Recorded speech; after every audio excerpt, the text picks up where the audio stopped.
Hey, welcome to Tabletop Skirmish Games. I'm Lee, and in this video we'll be taking a look at the expansion for Brutality the Skirmish Wargame called Beastry and Gauntlet mode.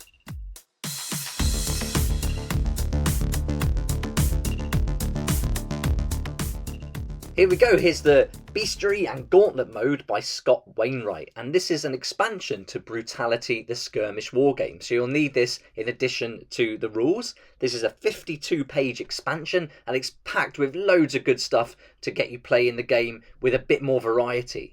To be fair, that's a bit of an understatement, because this book is packed with rules for 79 different NPC enemies to include in your games, and it's also got the arena mode called Lord Dreadmore's Gauntlet, and that's what I'll be doing a battle report for next week. And you're also going to find in here a new mission and some more abilities, specialities and legendary traits.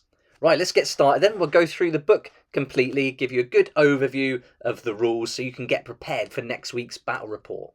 Scott kindly sent me this, but you can get yours from lulu.com, and so great place to pick it up. There's a link down below in the description. Let's start with the content. So on pages 2 and 3, this is all taken up with the Bestiary section, and so you're going to see all these new NPCs that you can include in your games. You're going to get 79 altogether, which is loads. Then we get to the next section, which is Lord Dreadmore's Gauntlet, and that's the battle report I'll be doing next week. Then merchant specialities for campaign games, a new mission, and some legendary traits and abilities too.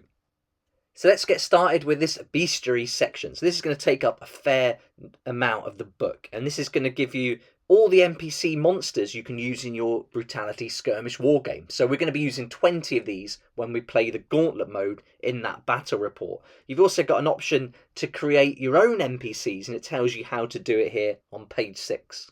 If you've got a good number of models, or if you've got Dungeons and Dragons game, then this is going to be fantastic, because a lot of this is going to really relate to that. But even with Age of Sigmar and 40k, you're going to find a lot of models will really match the NPCs included here. So we've got things from dragons, elementals, there's fairies, ghosts, we've got the gelatinous cube, so you'll recognise that if you've played D&D. Then you've got the Mimic, Mind Controller, Lizard Folk, so you can see how Age of Sigmar models would work in here. I'll be using my Beasts of Chaos for a Minotaur completely. Rat Folk. Then you've got robots, orcs, mummies, spiders, trolls, pretty much loads of different NPCs that are really going to make the Gauntlet mode good fun.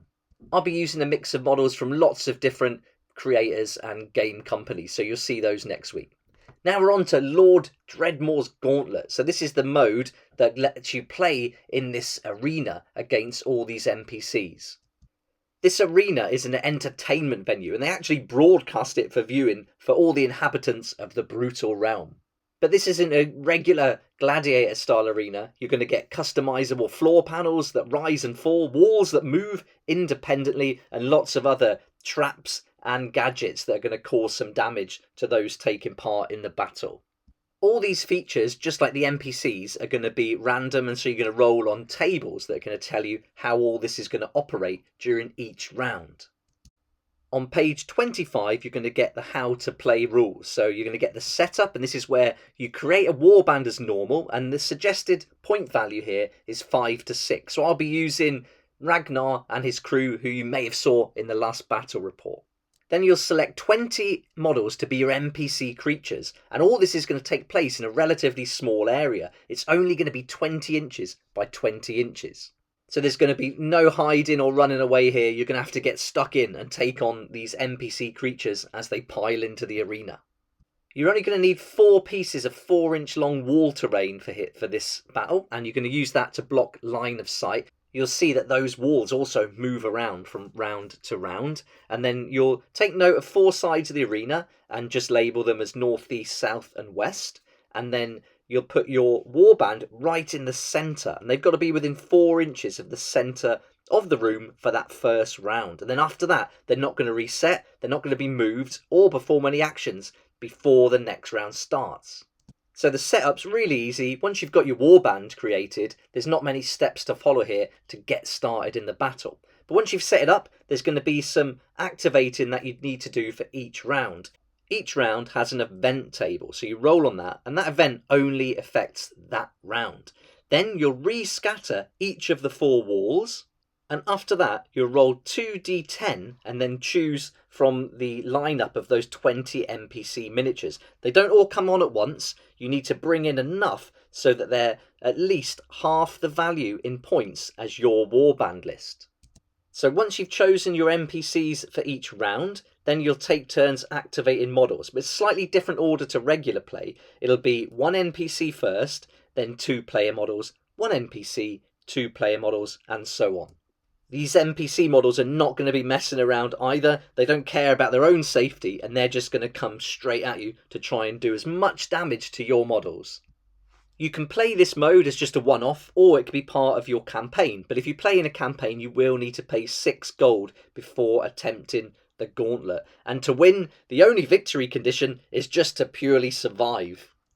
So once you're ready, we'll move on to round 1. So on page 26 to 27, you're going to find the event table and the enemy behaviour table. So this is going to tell you exactly what to do. And with the event table, all effects are immediate. So you roll a d10 and then choose the relevant one. So most of this is going to hurt, but number 10 is a treasure drop. So if that happens, you go to page 36 and then you collect the item that will drop from the ceiling, and then you can give that to a player of your choice.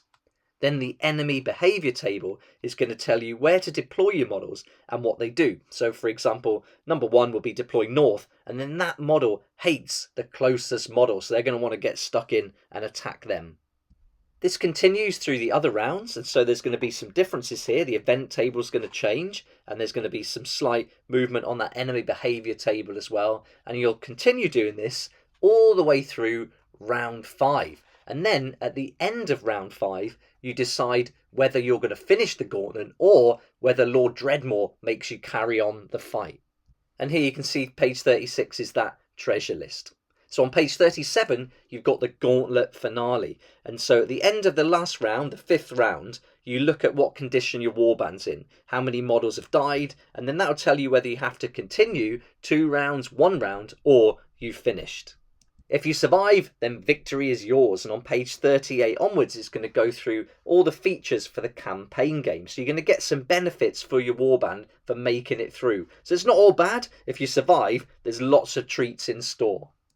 And here you can see the options that you can add to your campaign through the merchant specialities. You've got arms dealers, trainers if you want to get some intense training and improve some skills. You've got the slavers, so you can even rent a slave if you wanted to. You've got seers, so there's all sorts here that really going to add to your campaign game. So this is really fun if you like playing campaign mode.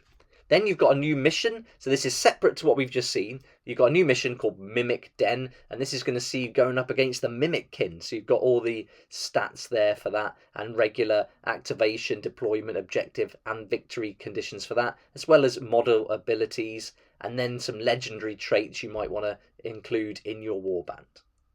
So this looks really exciting. I love all these different NPCs. That's something I always liked about the Dungeons and Dragons book. So I'm really excited to bring those in and make use of all the different models I've got from different game systems. And these are all going to feature in that battle report where we take part of Lord Dreadmore's Gauntlet next week. It'd be great if you joined in and played this gauntlet mode yourself. And so I'll put some links in the description down below so you can go and pick up a copy of Beastry and Gauntlet mode and support Scott Wainwright and the awesome game that is Brutality Skirmish Wargame.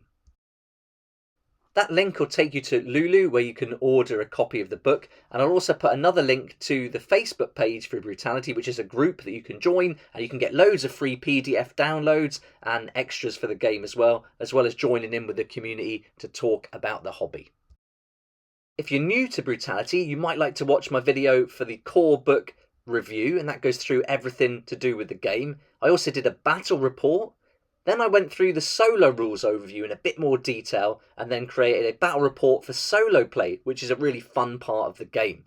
But now we've gone through the Beastry and Gauntlet rules, it's time for that battle report in Lord Dreadmore's Gauntlet. So come and join me again next week around Tuesday, Wednesday, where you'll see that battle report in full here on the channel.